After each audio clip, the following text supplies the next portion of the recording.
Hi guys, welcome back to the show. Time now for Lifestyle Daily.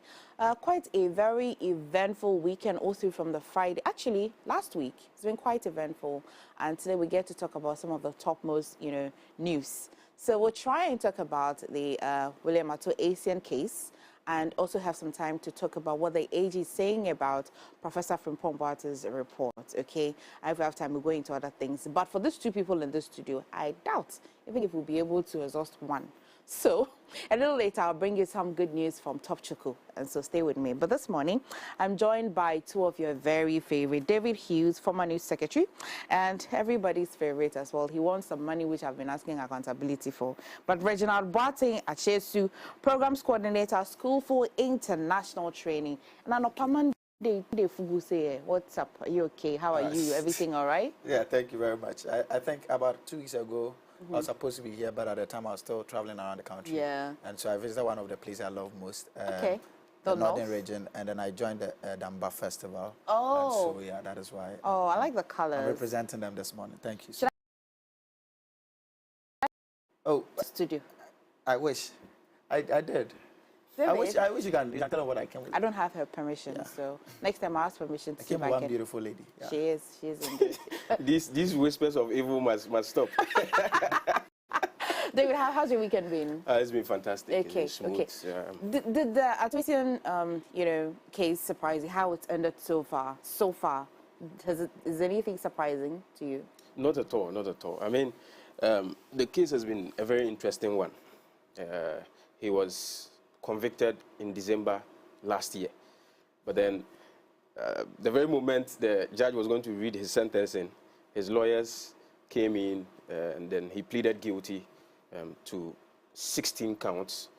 And based on that, they arranged some payment, installments so that he could defray the cost. Prior to that, the state had recovered about 101 million. Yeah, a little over that. Yeah. Yes, and so he was asked to pay in excess of 90 million so that he'll stay out of prison. But he defaulted on several accounts, and the law requires the AG to go back, default, to plead with the judge to either force the client, the convicted, to pay out front or at an instance. And if he's unable to do that, well, his mercy was going to be in the judge's hands. And so that is what actually happened. Okay. So I was not surprised. I wasn't surprised at all. Reginald, a lot of people have said that, this is a man who has shown that no matter how long it will take, he was going to pay. Even though he's well aware of what the law says, that if you start paying and you default, even one, it will be as though you have not paid anything at all. Right. So he knew the law and he accepted to be part. In fact, people have said that, why are we complaining? Because the man pleaded guilty anyway, so there are no qualms about this. You would realize that he said that he had a plant cost about $10 million and that he's also waiting for some monies in a certain, which is already in dispute. So the judge should allow them some time again so that they'll pay. So people said that, 15 years is quite harsh on him. Yeah. Why not? If he looks like he can pay no matter what, why don't we give him the time to pay? Do you share the same sentiment? So a very special good morning to your viewers. And so, are a politician? Oh, I'm just a politician. I have asked family and friends to watch sinister us. Politician. And so it's just right for me to say good morning to them. And thank them so much for joining us. Wow, you've taken it out of my mouth. But then, I think that 15 years for the level of crime that has been committed is fair. In fact, when you even look within the sentence and you look at the number of years that each one of them is supposed to be, other people have argued that it should have been more. Yeah. But then 15 years is fair. Except that I think that if he was sentenced last year, wouldn't have been able to recover 37 million. Why'd you say this? Why I'm saying this is that he made mention that somewhere around December when the judge was about to pronounce, his lawyers came in and said that, oh, hey, you know what, we are ready to pay, give us time, we'll pay in installment, and then that was agreed on. And he has forfeited, he has not been able to pay it in full. But then he has been able to pay some amount of money. And so now what shall it benefit us if we imprison a man who owes the state about 53 million Ghana cedis? why not give him the time he requires? I mean, he'll still go to prison eventually, but then let's just give him the time, and then let's make sure we take a substantive amount of money. But if he paid back, he wasn't going to go to prison, right? If he was able to pay entirely the amount owed, then at least he would. Yes, but he still has to take about 1 year, because what he did was, it was a very big crime. That one, is it from the judge's pocket or it's from... That one is from Ghanaians. We want him to taste it, Okay. And so I think that just sentencing him when he's promising that he'll be able to pay within, like, we should still give him some time to pay back. I think that's fine. But because the other people that have said that the law is the law, exactly. He will finish 50 years and come back and spend that money, and like he'll still be a baller. You get what I mean? And so why do this to ourselves? Like, we still need that money. We still need to be able to take back that money. But the AG says that they were going to pursue the rest of the money. Exactly. That's actually a civil suit. So how are they going to pursue back that money? Because you're taking me to prison because I'm not able to pay these monies. And so if I'm serving my sentence, and then why do I have to even pay? That's for the criminal side of it. But the civil suit allows that they can still exactly. This is jurisprudence. I mean, there are so many ways of killing a cat. That's right. In this regard, there's a civil suit going on right now. He has, fortunately for us, enumerated some of his properties. Yes, his properties around. Have we not exhausted all of those Which points? I mean, some people have said that looking at the property that he's pointed out to say that it's worth $10 million, doesn't look like it's even worth $2 million. Yes, that's what people are saying. So valuation and all of that. Exactly. So now the state comes in, state apparatus will go and then verify also to see how much it is actually worth.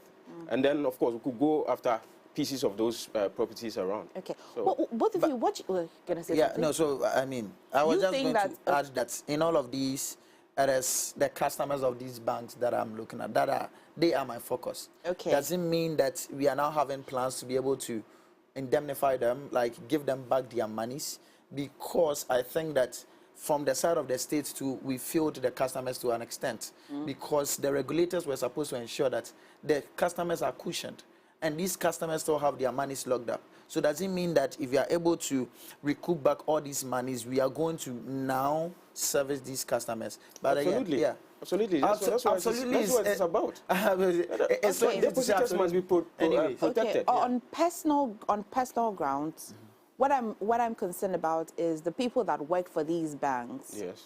But people that I know were saving monies in certain banks that had to be, collapsed. You don't lose the money entirely. It is in a consolidated bank, some way, somehow. So it is the country, that's going to lose out, because the money has been credited to you anyway. You don't have access to it now. Yes. But we as a country are losing out because the Bank of Ghana has to find the money to pay. This is why they say he's caused financial loss to the state, not an individual. But you know that last week there was a video that surfaced of Dr. Mensa Otabil, Pastor Mensa Otabil as well, and people calling that, why is he not part of this whole conversation?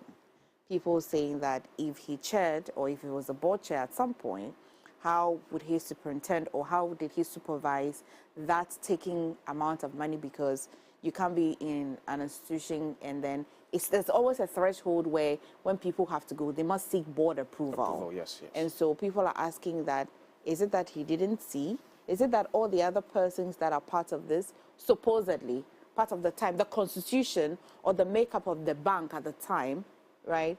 What can we say about Pastor Mensa Otabil? Should he concern himself with anything at all?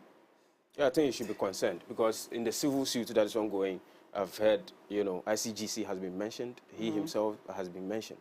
And you realize that this is actually a big challenge to corporate governance in this country, where we must take things very, very, very, very seriously, such that you cannot just sit down and supervise some of these things. In fact, I think Acheisu was very crafty, because he created subsidiary companies that he laundered the monies through. Yeah, Sovereign Bank we heard. Yes. They're trying to set up a new bank. Yes. So so he created companies where he laundered the monies through, which was going to be used to eventually create the Sovereign Bank. So and for something like that, how can the board? Exactly, he could have easily fooled the board, but due diligence also comes in. I mean, these are very renowned people. You look at the setup of the board of Capital Bank at the time, and you are like, wow, So these are people that I would ordinarily think that would not be easy to fool around, to swerve, you understand? Okay. And so, therefore, I think that they must take some amount of responsibility. But if a guy has admitted to the stealing, he's pleaded guilty. Was there anything to concern the board about? For that reason why but you see, I like the fact that I said he was very crafty. And it's for that reason why I think, okay, you come in and then I'll come in. Now, you see, the point is that some people actually think that, some people in the prosecution actually think that the board was complicit in committing the crime. Just that Acheisu is eventually taking all the fault. He's taking one for the team. Yes, but then they were complicit. As to whether they were complicit or not, investigations will eventually bring to bear. How can they investigate? Because Reginald, before you even impute criminal charges against somebody, you must really prove the intention of the person. Yeah, but you realize that it wasn't just Acheisu that was brought into this case from the start. Yes. There were two others. Yes. Oh, but then somewhere discharged. Yes. You know. And they said that one of them actually gave an account that at some point he was forced to sign. Some of them even made mention of how they carried the monies in jute boxes, jute bags to Acheisu's car and to his house and whatnot. So, yes, maybe the board should have done due diligence, but I think that, boy, your word, that man was very crafty and he knew his stuff. And I want to take credence from that's not my anointed, but then I don't think we can bring the entire board into this matter. Why not? When Acheisu himself, I wish I was, because I love the fact that they are saying, but I'm not part of the ICGC. Okay. And I am not speaking because I think that I'm separating the church from Pastor Mensah Otabil. Yeah. But then what I'm saying is that it would be very unfair to just involve the entire board when this man himself has been able to say that, yes, he did it. And he... Well, you see, the board exercises fiduciary responsibilities. Yeah. That's very true. And so, therefore, that was their primary duty. That's very true.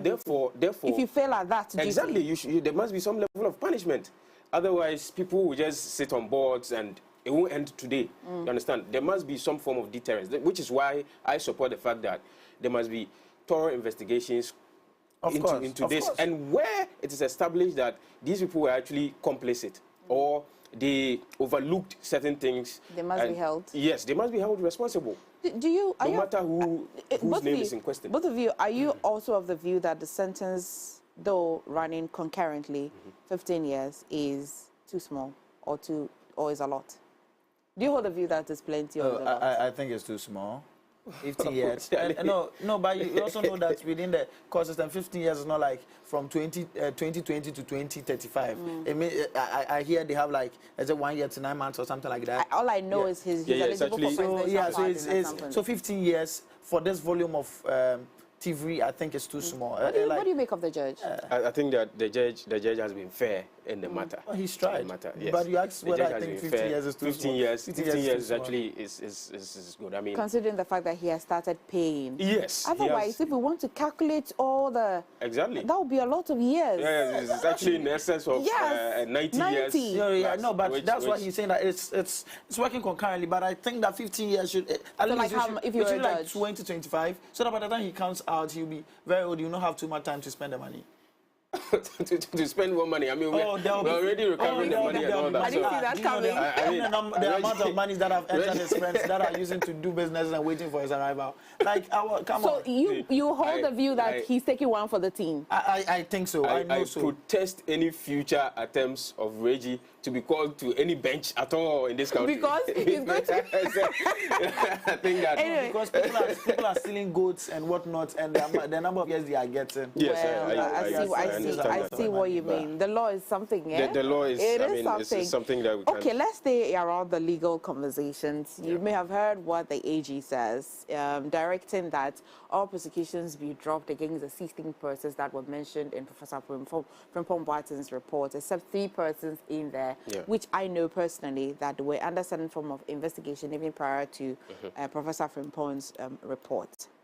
First of all, the AG says that Professor Frimpong did not provide and is not complying by not giving them enough information to help with their investigation. And so he didn't provide enough evidence. And you really cannot prosecute or charge anybody without evidence? First off, is this okay? I think that it's a bit of, for want of a better word, a lazy approach, in the statement that the AG released, such that it is not the responsibility of Professor Frimpong Boateng to provide investigations to the Attorney General's Department for prosecution of people who he suspects have committed crimes against the it is the responsibility of the security services, and the Attorney General, what the Attorney General can actually do is to commission investigations into beyond the report. Matters. Yes, beyond the report. Already, there are some level of evidence that has been established by the report, indicting the 3 people that the AG has given the go-ahead for further investigations to be commissioned into. Therefore, I don't see the reason why he would say that the rest of the report is useless, and therefore, charges must be dropped against all of those people. I think further investigations must be committed into it, so that. But he was the one that started the charges, right? It's Professor Frimpong. He just wrote it. He just altered his report. Yes. And he didn't say anything it's criminal about it. He didn't say because of that. He just altered his report. And based on that report, they thought that why not? Let's investigate it. Which means that if the AG drops the charges today, you and I can decide that based on that Professor Frimpong Boateng's report, we still want to set up, we want that investigated. As citizens, are we not? Yep. You can just go and say that it's okay. Yeah. The AG says no, but you can want to. But what do you think? Do you agree that it is still a lazy approach, as David is saying? Yeah, David is doing well today, and I'm very proud of him. Like, he's been quite objective. Is the politics today? Is the sinister politics that I don't approve I'm just saying that for today, I like the fact that you are being very objective, and this is not the first time his problem is platform. That's why he enjoys the politics. No, he doesn't speak to the issues. David. So he's praising me because I always speak to the issues. No, you don't always speak to the issues. We are not going to talk about the last time. Are you about to bring the last time back? So what I want to say now is that would you like to go to the last time? I want to go to today. Not only is the AG's approach quite lazy, but the AG does not also have the interests of Ghanaians at heart. Who in Ghana today does not know the involvement of... I think that's too harsh, but you proceed. I mean... No, let me continue my point. I'm not going to be swayed. The AG does not have the interests of Ghanaians at heart. That is not true. Who in Ghana today does not know the role political parties are... My goodness. Who in Ghana today does not know the role political parties, the MPP are playing in illegal mining? Like, Professor Frimpong's report, it was like, oh, thank you very much for adding butter to the bread. Like, we already know. But you the one who have been in that position. Didn't name only MPP. No, I like the fact that when we were talking, I was quite quiet. You see, we must separate the politics from the issue. You see, at the end of the day, did not I want to name make a only point. MPP people. Let me moderate this. One meeting. There's 16 people. Yes. How many people are private and how many people are in some sort related to the government? When I say government, have certain dealings with the government. All of them. It is not all of them. Okay, then give me which one of them is not. No, it's not all of them. I'm saying that. No, you're not saying it. I'm the one who was talking. For the purpose of the conversation, we must err on the greater side. If you have 16 people and more than half of them are some sort in the NPP or the ruling government, we can only address them as MFR, yes. I do not come and sit here and just say what I think. Okay. And before I came here, like I told you, I have been going to Galamsey sites, all right? And if you want to do this, I can challenge you to name the number of MPP people that you think are in the report.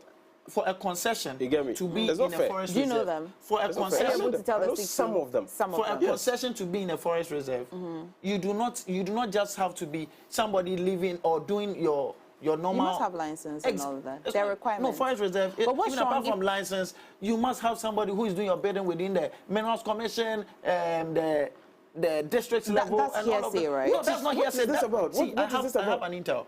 And this person is a stunt. You know what? MPP. If you have an intel, why don't you take it to the OSP? I will not take it because I know how it will AG. end. It will end at the AG's office, and then he will say that I don't have enough evidence to back my claim. And that is what has been done. A former minister, a former minister who knows his stuff. You tell me that he does not. I promise you. If you take it to the OSP. No, because the fact that the AG has dropped. The fact that the AG has said is directing that the prosecution will drop charges. Yeah. Does not mean that the OSP has stopped pursuing that, though. That is fine. But what I'm saying is that... So you have intel, which amounts to evidence in this regard. There are so many... intel. You can't insist on exactly. You can only encourage him to I'm saying that I'm challenging him. I'm not just encouraging him. I'm challenging him to take it to the OSP. As a citizen, why don't you let us pursue it?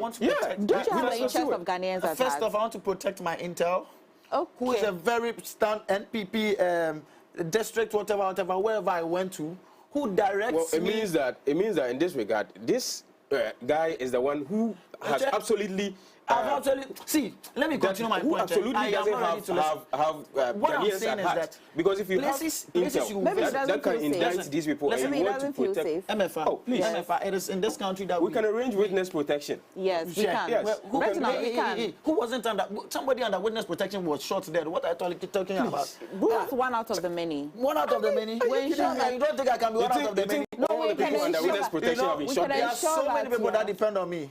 And I'm not ready to let them down. So right now, how can we win this fight? You can't just allege. We can win this fight if we all understand what is going on. Okay. And what I'm saying right now is that for the AG to even pretend as though there's not enough evidence and so they cannot pursue the matter, it is not true. We live in this country where 500 excavators go missing. Like, isn't it your interest to say that, oh, where did these 500 excavators go to? But that's not we live in this country where this same person who brought this report was caught on an audio with somebody saying that, Party Yeshika, I know that we are a little bit, like, okay, so basically the report, you're saying that so let's allow people to do what they are doing. Okay, so what you're saying is that of somebody. That's what you're saying is that somebody making a statement no, it wasn't just that person is being investigated currently. It's not just a comment. It was not just a comment. But won't it matter who is saying it? But won't it depend who is saying it? What? Wouldn't it depend who is saying it? Imagine somebody says, do you know who said that? Yes. If Deputy Reginald Chairman of the NPP, Central Region, he is currently being investigated. Yes, he's being investigated. So you cannot tell me that it is just a comment. It is not just a comment. That person's view or that person's statement does not represent the view of the party. But what I'm saying is that so we need the AG to do this investigation. What I'm saying is that based on all of these things, you cannot tell me that there's no evidence. Because even a small boy... we see it's still being investigated as we speak. See, I did a small documentary. But 3 out of the 6 are still I went to Shama District, and the estuary where the river meets the sea now, it has even entered the sea. Now the waves that are coming are brown. You get what I mean? It's in Shama. Okay. Shama is somewhere in the western. What I'm telling you, is that not enough evidence? That should be Ankobra. Is that before, after Ankobra to Shama district? Okay, so like, where are you taking me to? I'm telling you that the color of the sea is enough to tell us that there are people that are orchestrating. Okay. First of all, let's situate the conversation. So the AG is not by any way suggesting that there's no galamsey happening. No, that's not what he said. No. To my best of knowledge. What I hear him say is that per the report that was authored by Professor Frimpong Boateng, and based on that, 16 persons that were named in that, right? Out of that, 3 of them, investigations are going to continue with them. Oh, those people but if you take 3 out of the 60, we have, 13 more left, right? Now, these 13 people would have to be discharged because they have no evidence. Do you have evidence? If you give it to the AG, he'll be happy. Would you not? You resume. It's as simple as so that. we as a people, if we see things that we don't say, this is how the AG be throwing things in our faces. It is not a matter of if we see things that we don't say. Yes. If you see things and you say, and the people who are in power, the people who stir the affairs are rubbishing it constantly, then you not even want to talk. Because how on earth can you tell me that Professor Frimpong, who has been a minister within the ministry, and his reputation is not being questioned. His reputation should be part of it, because one of the reasons why I'll even think that there's some iota of truth in there is because of his position. Yes, because as for his report, you and I believe it. Do we know? Yes, I believe the report. At the end of the day, this is all conjecture. You cannot tender in evidence that will enable the AG to prosecute. But you have just said it. That Professor Frimpong does not. What he can do is to author the report. Yes. What you do with the report is really up to you. Yes. And so if he has authored the report, which is why I'm saying and you that, are asking me to provide more evidence. The AG's position that Frimpong Boateng's report does not contain enough evidence for prosecution. And he's not complying. Therefore, he's not complying with. He has not given a written statement to the police and the CID. Therefore, these people must be discharged. It's wrong. Then what is wrong when Reginald says that he doesn't have the fight on the same page? Like, then the age is not doing us any good. In a long term. My concern with Reggie is that he's saying that he has intel, which could... Oh, no. I do not have intel to Professor Frimpong Boateng's whatever. This intel cannot be the subject. No, who am I? Authored report. Who am I? Whether it's a formal or informal a 2-year graduate from UPSC. What else do I have? But the report is saying, AG is saying that the report doesn't have enough evidence for prosecution. That's fine. The report. It doesn't have enough, but does it have something to start with? Yes. Does it have something to start with? Well, because we don't need enough to start. Well, sometimes you do. Sometimes you do, yes. What I'm saying is that the AG should have said, okay, this report does not contain much of evidence to enable me to prosecute the rest of the people that have been named in this report. Is it based on their personal investigation, or just because Professor Frimpong Boateng's report came without evidence? But I'm going to commission, which is what I'm saying, that the report came at a time where they were not expecting it. I'm going to commission further investigations into it. He named people that were like that. So if he doesn't, then it comes back to what the report named people that are in quote untouchable, and so naming them was like a very huge confident level of Professor Frimpong. And you saw the chastisement when he named it. He even at a point was afraid of his life, but he said this is what he wants to do and this is his calling. And so this is his calling. This is his calling to be able to. I thought he was a surgeon, like a fantastic surgeon who became a politician. Right. Surgeons can also be he has politicians. A calling to... Yeah, a calling to be able to protect the Ghanaian. Maybe a call of duty. Yeah, a call of duty, sort of. And so what I'm saying is that Professor Frimpong Boateng, who stated in his reports that there were people that were serving as a blockade to the smooth running of his committee duties, he mentioned people's names. Those people should be invited. Those people should be asked questions. Does this make you feel any better? The OSP is not dropping this. He hasn't come out to say he's dropping. No, so let's wait. Once you hear the AG saying that they should be dismissed and all, like it kills the confidence and the morale. It can't kill the confidence of the OSP. The OSP right now, even anyway, with Cecilia Dape's case, see how he's being treated and all. But you see, how is he being treated? But the case is proceeding. He said that the judge is being biased towards him. He has the remedies. He's asked that. That's what I'm saying.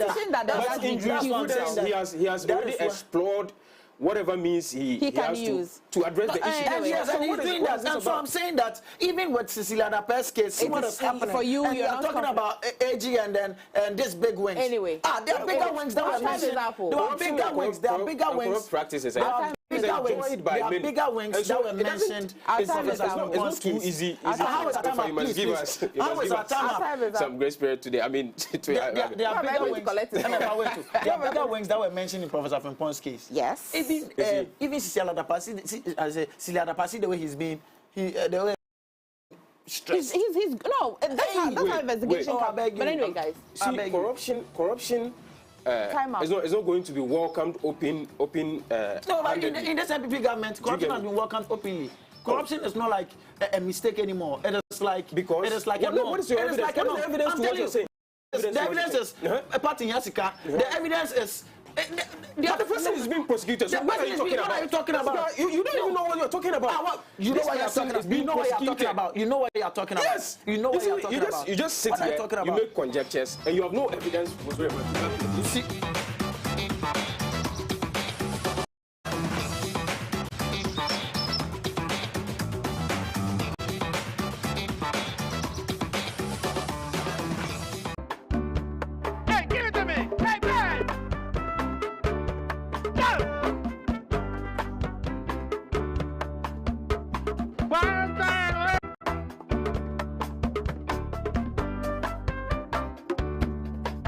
Stop! Ah, you know you guys, so continue.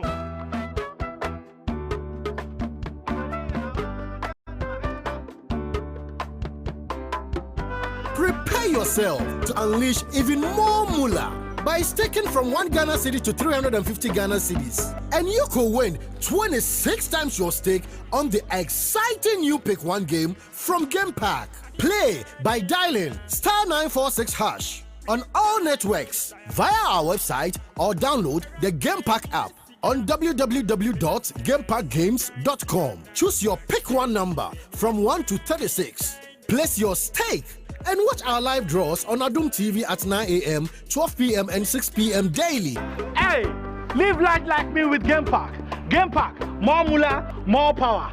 This game is regulated by the National Lottery Authority, not for persons under 18. Play responsibly.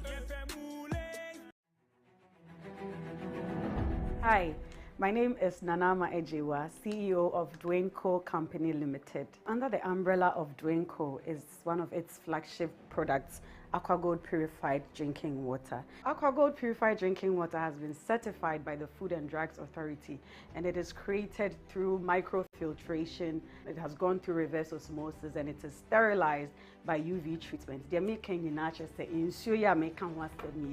akɔ through science, technology, nsuo ɛho te, nsuo kroji, nsuo a ɔnom a ɔho sɛ manum nsuo ɛde wɔ me tekrema so. We are located at Tema Community 12. Contact us on 0266 267005 or 020 824 3851. AquaGold Purified Drinking Water, safe water saves lives.